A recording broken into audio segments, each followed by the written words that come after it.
전남의 한 사료 공장이 수십억 원의 보조금을 받고도 제대로 운영하지 않고 문을 닫아 먹튀 논란이 일고 있다는 소식 이미 전해드린 바 있는데요.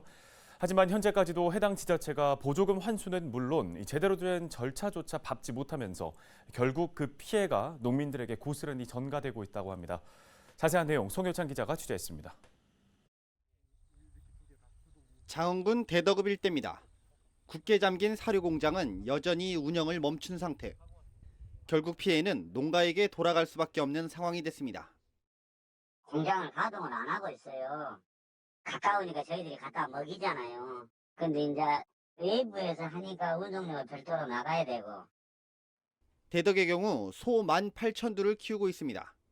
평균적으로 소 한 마리당 하루 14kg 이상의 사료를 먹는데 그럴 경우 대덕에서만 12,600포 정도가 소비됩니다. 하지만 지역 사료 공장이 문을 닫으면서 다른 지역에서 사료를 사와야 하는데 문제는 여기에 들어가는 모든 비용이 농가 부담으로 적용된다는 것입니다. 사료비를 제외하더라도 다른 지역에서 가져올 경우 탁송료와 포장료 등이 적용됩니다.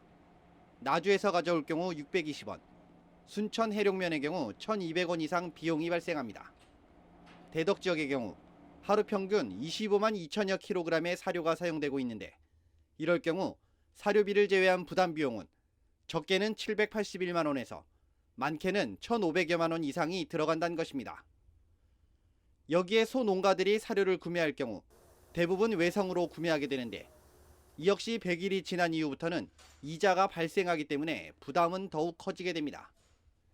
설령 농가에서 직접 사료를 배합한다고 해도 농가 부담은 여전합니다. 사료 배합 기계가 필요한데 보통 6천만 원에 달하고 있고 이 역시 최소 2대 정도가 있어야 가능하다는 것이 농가들의 말입니다. 그럼 그것도 1억 2천이잖아요. 근데 그런 부분들이 이런 부분들이 좀 활성화되고만 하다 보면은 더 좋을 것 같긴 한데. 결국 직접 배합하거나 아니면 외부에서 사료를 사와야 한다는 것인데 결국 모든 것을 농가가 책임져야 해 부담은 더욱 커질 수밖에 없습니다. 이 같은 농가들의 사정을 알면서도 해당 지자체는 묵묵부답. 먹튀 사료 공장에 대한 보조금 환수는커녕 어떠한 조치도 취하지 않고 있습니다. 실상 뭐 달라진 거는 없는데 보조금 회수나 사후관리 연장을 해서 재가동하는 쪽으로 지금 저희가 검토를 하고 있거든요. 이게 뭐 사료를 보급하는 게 저희 사업도 목적이지 않습니까?